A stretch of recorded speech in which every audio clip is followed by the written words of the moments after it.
49절입니다. 한 절씩 교독하시겠습니다. 이에 느부갓네살 왕이 엎드려 다니엘에게 절하고 명하여 예물과 향품을 그에게 주게 하니라.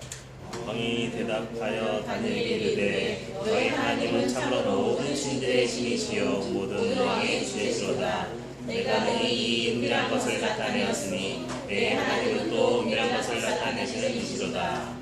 왕이 이에 다니엘을 높여 귀한 선물을 많이 주며 그를 세워 바벨론 온 지방을 다스리게 하며 또 바벨론 모든 지혜자의 어른을 삼았으며 왕이 또 다니엘의 요구대로 사드락과 메삭과 아벳느고를 세워 바벨론 지방의 일을 다스리게 하였고 다니엘은 왕궁에 있었더라.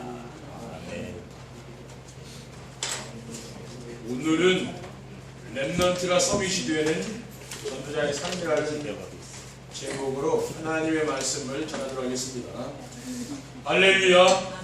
오늘도 인사부터 하겠습니다. 전도자의 삶으로 세상을 살리는 수금과 빛이 됩시다. 전도자의 삶으로 세상을 살리는 수금과 빛이 됩시다. 전도자의 삶으로 세상을 살리는 수금과 빛이 되는 교회를 만듭시다. 전도자의 삶으로 세상을 살리는 수금과 빛이 되는 교회를 만듭시다. 오전 예배에서 말씀드렸듯이 모든 부모는 자신들의 행복보다 자녀들이 성공하여 서밋의 자리에 오르기를 원하는 것입니다. 그래서 하나님이 오전에는 렘넌트가 서밋의 자리에 오르는 행복이라는 말씀을 주셨고 오후에는 렘넌트가 서밋이 되는 전도자의 삶이라는 말씀을 주신 줄 믿습니다. 저는 말씀을 준비하고 전하면서 하나님이 우리와 함께 하심을 느낍니다. 마태복음 10장 30절에 보면은 하나님은 우리의 머리털까지도 세시고 계신다고 하셨는데 정말 하나님은 우리가 무엇을 원하고 있는지 정확히 아시고 거기에 대한 해답을 주시는 것입니다. 그런데 안타까운 것은 아직도 이러한 말씀을 따라가지 않고 자신의 경험과 세상적인 기준으로 자녀들을 키우는 성도들이 있다는 것입니다. 오늘 이 자리에 계시는 우리 성도님들만이라도 강단의 메시지를 하나님의 말씀으로 믿고 순종하시기를 주님의 이름으로 축원드립니다. 네. 첫 번째, 렘넌트가 서밋이 되는 행복한 삶이란 무엇입니까? 전도자의 삶을 살면 렘넌트가 영적 서밋으로 서게 됩니다. 전도자의 삶이란 강단에서 선포되는 말씀에서 하나님이 주신 언약과 미션과 비전을 찾아서 누리기 위해서 혼자 있는 시간에 정세배를 드리면서 시작되는 겁니다. 매일 정세배 축복을 드리면은 황폐한 마음이 치유되는 거죠.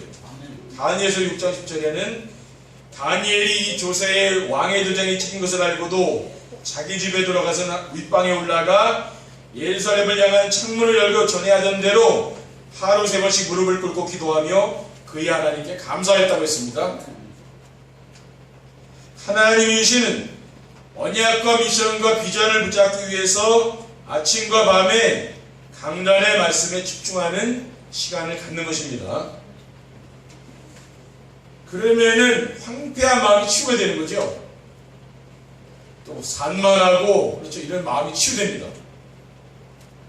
혼자 있을 때 기도가 되는 거죠. 아침에 일어나면 뭡니까? 기도가 나오는 거죠. 밤에 잠자기 전에 또 기도가 됩니다. 이렇게 사람이 달라지죠. 그리고 영적 서밋은 혼자 있을 때 기도가 되어지는 사람입니다. 이런 사람이 영적 서밋이죠. 혼자 있을 때 내가 기도가 되는 사람.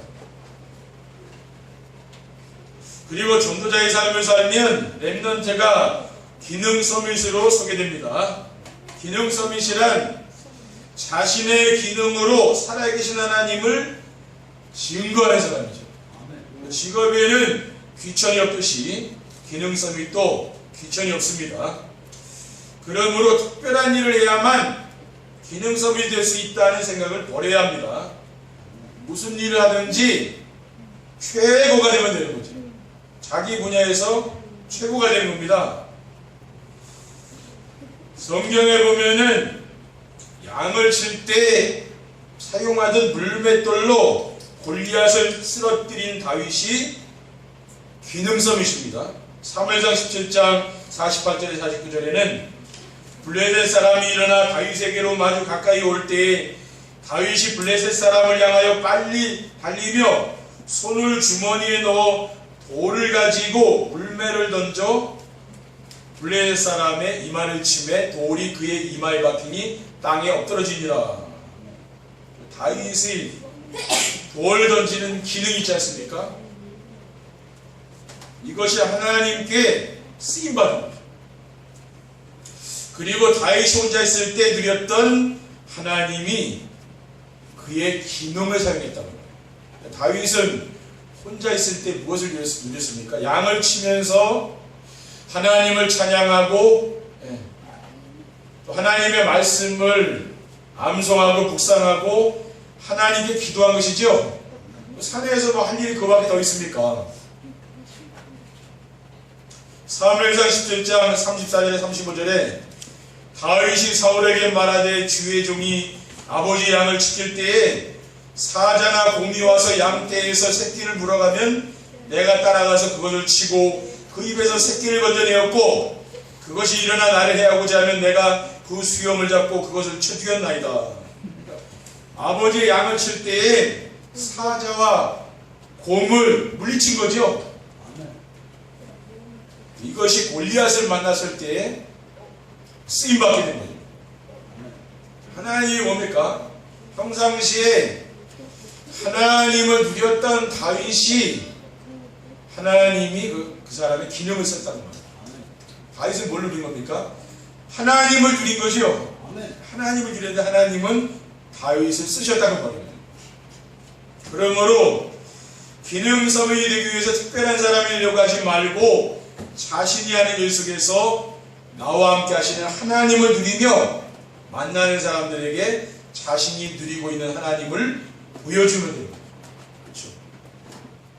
내가 나와 함께하는 하나님을 내가 누리면서 만나는 사람들에게 내가 누리는 하나님을 보여주면 되는 거죠.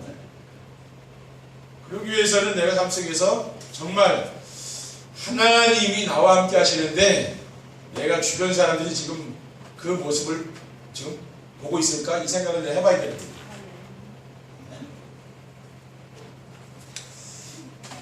그 사람이 기능섬이십니다. 그리고 전도자의 삶을 살면은 렘넌트가 문화서밋으로 소개됩니다. 문화서밋은 다른 사람들이 할 수 없는 일을 할 수 있는 사람이죠. 그리고 아무도 모르는 바로의 꿈을 알고 답을 준 요셉이 문화서밋이었습니다. 바로 왕이 애굽의 7년 풍년에 대한 꿈을 꿨습니다. 흉악한 7마리의 암소가 나일강변에 올라오고 또 그 살찐 소가 나일강에 또 오르는 그런 꿈을 꾼 거죠. 풍년, 그 살찐 소가 올라왔는데 흉악한 소들이 이거 잡아먹었어요. 그럼 7년 흉년을 이겨낸 겁니다. 근데 이 꿈을 애굽의 어느 누구도 모르는 거예요. 근데 이것을 요셉이 그 꿈을 해석한 거죠. 그러니까 요셉이 총리가 되는 이유가 있지 않습니까? 그래서 뭡니까? 앞으로 애굽 나라의 미래가 어떻게 될 것인지 그걸 알고 있는 거 아니에요. 하나님이 요셉에게 그 지혜를 준 거 아닙니까? 창세기 41장 38절에 바로가 그의 신하들에게 이르되 이와 같이 하나님의 영에 감동된 사람을 우리가 어찌 찾을 수 있으리요? 그러니까 이 요셉이 누구에게 있겠습니까? 하나님이 그 꿈을 알려줬다고 했을 거 아니에요. 이와 같이 하나님의 영에 감동된 사람을 어떻게 우리가 찾겠냐고 불신자 바로왕이 지금 이야기하는 겁니다. 그래서 문화서밋은 다른 사람들이 모르는 것을 알고 다른 사람들이 할 수 없는 것을 하며 다른 사람들이 갈 수 없는 것을 갈 수 있는 사람이라고 하는 것입니다. 그래서 이런 문화서밋이 되려면 무엇보다도 먼저 복음으로 답을 줄 수 있는 영적 서밋이 되는 거죠. 그리고 자신이 하는 일에서 누구와 경쟁하지 않고 정상에 오를 수 있는 기능성이 되면 됩니다. 그리고 전도자의 삶을 지속하는 렘넌트는 반드시 문화 서밋이 되는 거예요. 그러니까 우리 렘넌트들도 이 강단의 말씀을 듣고 이 말씀을 또 포럼하고 암송하고 이걸 해야 되는 거죠. 그래서 뭡니까? 이 흐름을 같이 타고 갈 수 있도록 렘넌트들 우리가 지금 해줘야 되는 일입니다. 두 번째, 렘넌트가 서밋이 되는 전도자의 삶을 살면 어떻게 하면 됩니까? 렘넌트를 감남산 미션에 집중하도록 해줘야 돼요. 인생의 모든 문제를 깨끗하게 처리하신 그리스도께서 제자들을 불러서 마지막으로 주신 미션이 뭡니까? 감남산 미션이잖아요. 인생의 모든 답인 그리스도와 인생을 가치 있고 보람 있게 살 수 있는 인생의 방향이 들어있죠. 자신의 무능과 환경을 이길 수 있는 힘, 성령 충만과 증인의 삶이잖아요. 그래서 교회나 가정에서 렘넌트들에게 해줘야 될 게 뭡니까? 그리스도가 나의 그리스도가 되도록 해주는 거죠.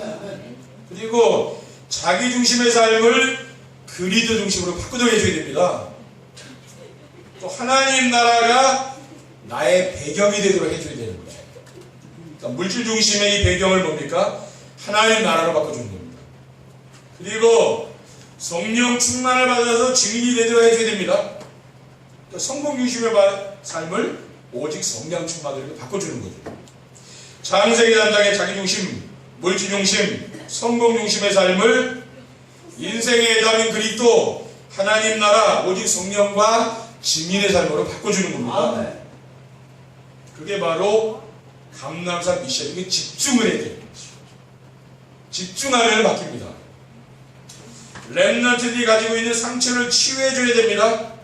대부분의 렘넌트들은 상처를 가지고 있는 거죠. 어릴 때부터 부모님과 학교에서 선생님과 또 친구들에게 받은 상처들이 많이 있습니다. 어른들이 아이들을 위하는 말이지만 아이들에 관한 상처가 되는 말들이 많이 있는 거죠. 특별히 우리 가정 문화는 장유유서라는 유교 문화가 그대로 남아있어서 어린아이들은 어른들의 말에 무조건 순종해야 되는 그러한 문화잖아요. 그래서 칭찬을 듣기보다는 아이들이 지적을 많이 받는 거예요. 이러한 상처를 치유해주지 않으면 상처를 타고서 사탄이 렘넌트들을 넘어뜨린다는 거예요. 그래서 렘넌트들에게 언약과 언약의 여정을 알려주고 언약의 여정으로 과거를 보면 상처가 감사로 바뀌는 거죠. 로마서 8장 28절에 보면은 우리가 이번에 하나님을 사랑하는 자 곧 그의 뜻대로 부르심을 입은 모든 자들에게는 합력하여 선을 이룬다 했습니다. 그리고 과거의 상처가 감사로 바뀌게 되면은 생명산이고 제자를 세우는 발판이 되는 거죠. 그러니까 그리스도를 통해서 지난 과거가 감사가 되어야 미래를 염려하지 않는 거죠. 그리고 오늘 행복한 삶을 사는 거예요. 과거 문제가 이제 끝났으니까 그리스도로 말미암아. 과거가 끝나지 않은 사람은 어떻게 됩니까? 현재에 불행하죠. 또 미래에 걱정되잖아요. 그러니까 대책을 세울 수밖에 없는 거 아니에요. 근데 저는 뭐 미래 대책 세울 것도 있지만은 대책 안 세웁니다. 그렇죠? 왜 그렇습니까? 하나님이 미래를 완전히 인도하시고 믿으니까. 그러니까 염려하지 않는 거죠. 아직 과거의 일을 생각하면 우울하고 슬프고 막 눈물 나고 힘든 사람들 있잖아요. 이것은 아직 치유가 안 되는 거예요. 이런 사람들을 치유해 줘야 되는 거죠. 복음으로. 이렇게 치유가 되면은 미래 걱정 안 하는 건데 자꾸 미래 걱정하는 사람들은 과거 문제가 아직 해결이 안 된 거거든요. 과거의 상처가 아프기 때문에 과거의 상처가 아픈 사람은 미래가 안 보인다고 합니다. 그렇죠. 염려 걱정을 해야 되는 거예요. 근데 과거 문제가 다 해결된 사람은 미래 걱정하지 않는다고. 왜? 하나님이 나의 과거, 현재, 미래 다 인도해 주는 걸 믿잖아요. 그러니까 현재 감사가 되고 이런 삶이 딱 바뀌는 거죠.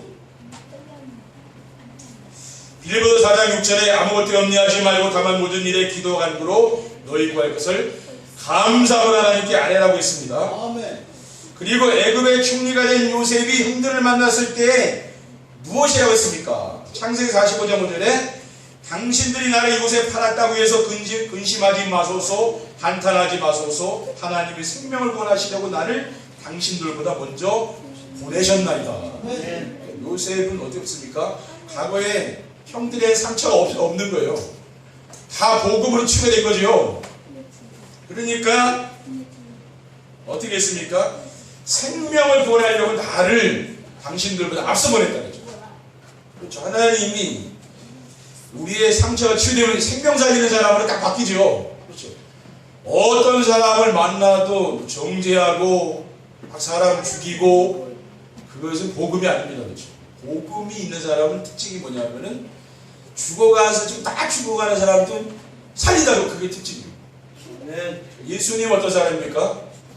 죽어가는 등불을 끄지 않는 거예요. 죽어가는 등불 맞죠? 호롱불. 어릴 때 빗바람 많이 치면 막 꺼질랑 말랑말랑 하잖아요. 꺼질라 그러잖아요. 근데 웬만한 사람 그거 그냥 꺼버리잖아요. 끄지 않아. 예수님은 어떤 분이냐면은 그 꺼져가는 등불도 안 끈다 그랬어요. 그 예수님이 그런 분입니다. 우리가 뭡니까? 생명을 소중히 하고 살리는 사람. 그렇죠? 이런 사람이 그러면 되는 거거든요. 그런 사람은 과거가 치유된 사람이에요. 상처가 가득 있는 사람 어떻습니까? 그런 힘이 없죠. 그런데 진짜 과거를 생각하면은 감사가 나오고 이런 사람은 뭡니까? 그 치유가 돼서 어떤 사람 만나는지 살리다가 복음 줘서 살리는 사람. 그런 사람이 전도자거든요. 하나님이 저 여러분을 전도자를 부르는 거 아닙니까? 그렇죠? 그러니까 어떤 사람들이 살리면 되는 거예요. 지금 다 죽어가는 사람 많았으니까 살리시라니 그 사람부터 딴 데 가서 전도할 것도 없이 그 사람 살리라니까. 그렇죠? 근데 옆에 사람 죽어간다고 그 사람 살리시면 돼요. 그리고 렘넌트들을 서비스 자리에 오도록 해줘야 됩니다. 렘넌트를 우리의 힘으로 서비스 자리에 오르게 할 수는 없잖아요. 그렇죠? 우리는 렘넌트들이 언약 안에서 의도와 임마누엘과 원네스의 축복을 누리도록 해줘야 됩니다. 아멘. 의도의 축복이 무엇입니까? 하나님이 나와 함께 하시는 누리는 것이요. 저는 전도자의 삶을 살면서 말씀을 통해서 하나님이 나와 함께 하심을 날마다 누리면서 합니다. 강단 말씀 통해서 날마다 모든 것이 합력의 선을 이루느니라고 지난주 그게 성경 말씀이었잖아요. 제목. 그 말씀은 딱 묵상할 때 뭡니까? 정말 하나님 모든 합력의 선을 이루시는구나. 그 말씀만 묵상해도 하나님 나와 함께 하는 걸 내가 느끼지 않습니까? 그렇죠? 그리고 임마누엘의 축복은 성도들이 모일 때 우리와 함께 하시는 하나님을 누리는 축복입니다. 아멘. 또 원내신 축복이 뭡니까? 모든 일과 사건 속에서 항상 함께 하시는 하나님을 누리는 거예요. 내가 직장에 가고 어느 현장에 가도 하나님이 그곳에 함께하는 게 보인다는 말이에요. 그래서 혼자 있는 시간이 외롭지 않고 행복한 것입니다. 저는 혼자 있는 시간이 행복하다니까요. 지금 늘 교회에서 집중하고 있거든요. 저는 내년까지 완전히 집중하기로 어디 안 가고 집중하기로 결단을 내렸다니까요. 그러니까 편하더라고요. 또 제가 주로 해야 될 그런 집중이잖아요. 그렇죠?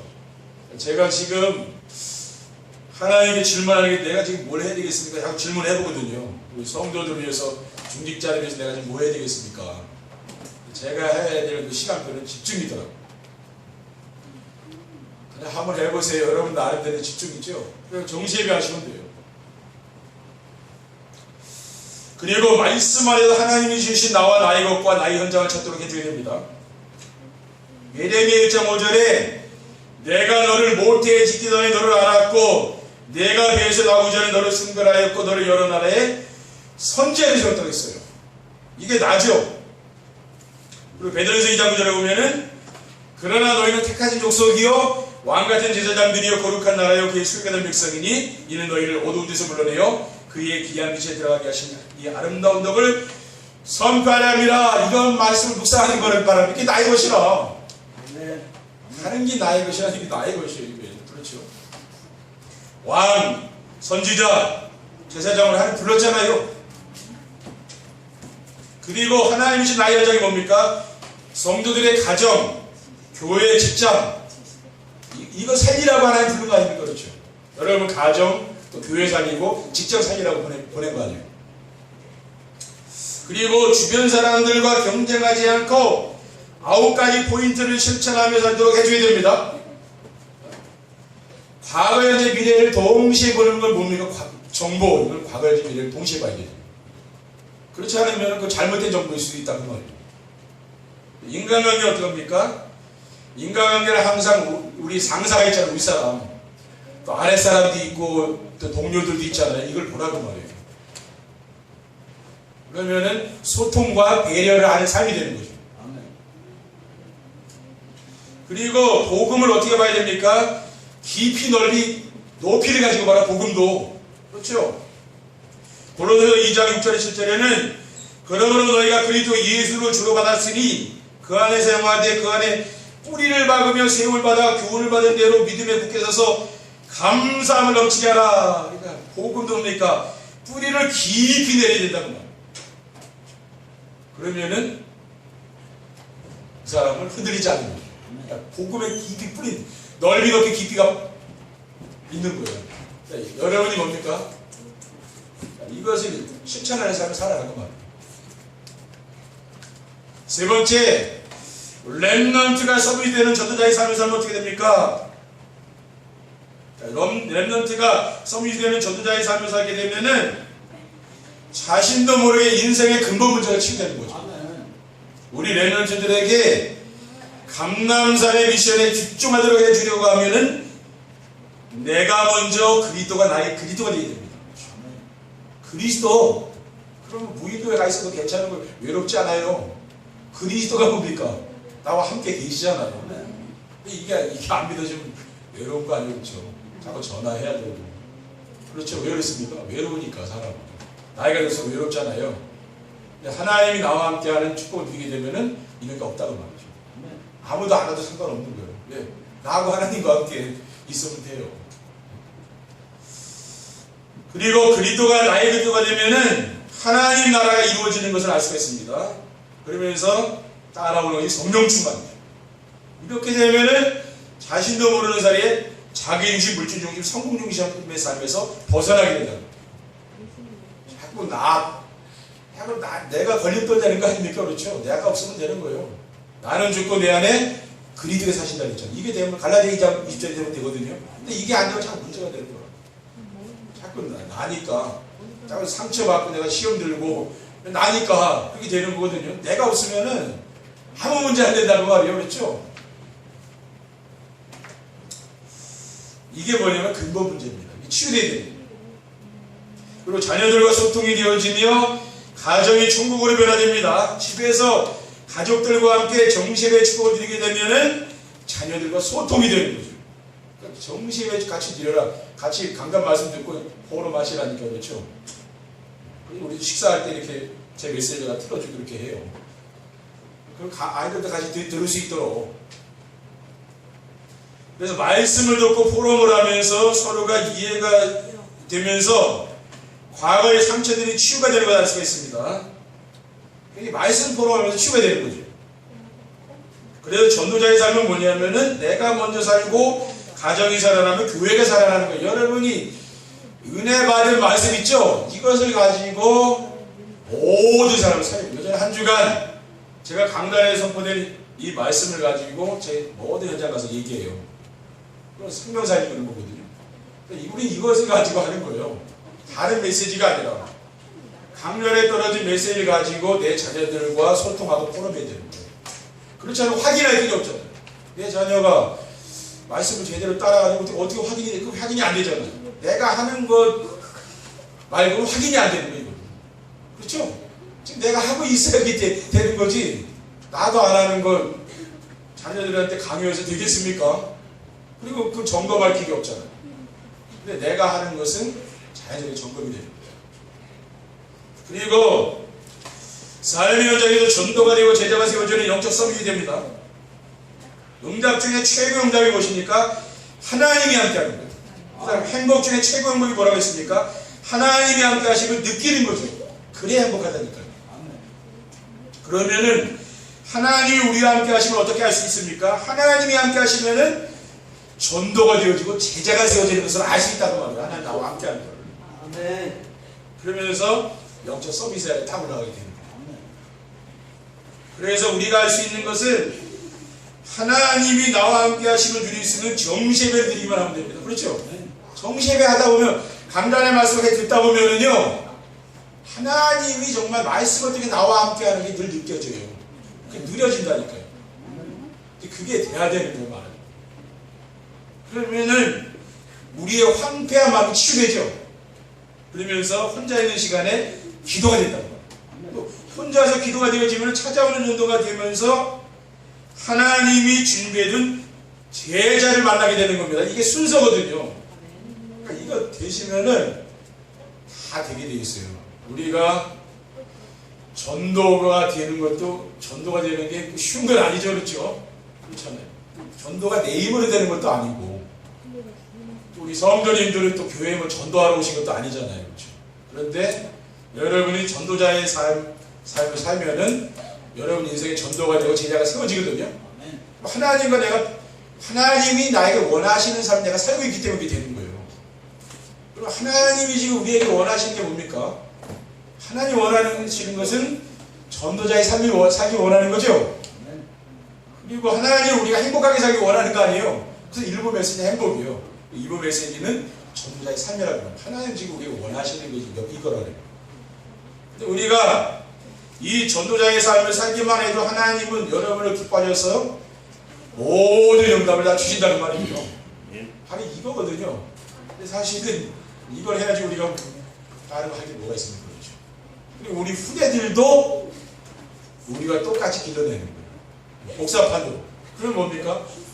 이들의 삶 속에서도 전도가 되고 제자가 세워지고 서비스로 딱 세워져 하나님을 이렇게 하거든요. 이거는 영적인 일이기 때문에 이거는 육신적으로는 기도 안 하면 이거 구별이 안 되는 거죠. 그렇죠.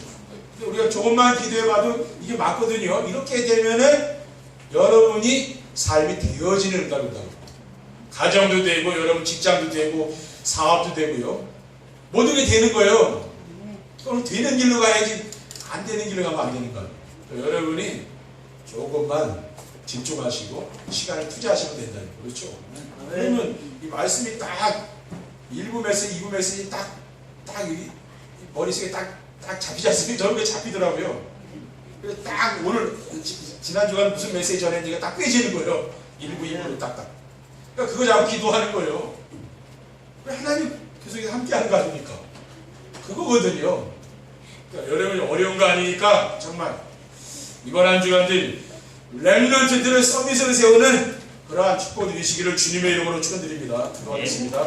사랑의 하나님 감사합니다. 주님 주신 귀중한 언약의 말씀으로 우리 렘넌트들을 서비스로 세우는 전도자의 삶을 살 수 있도록 인도해 주옵소서. 주 예수 그리스도의 이름으로 기도드립니다. 아멘.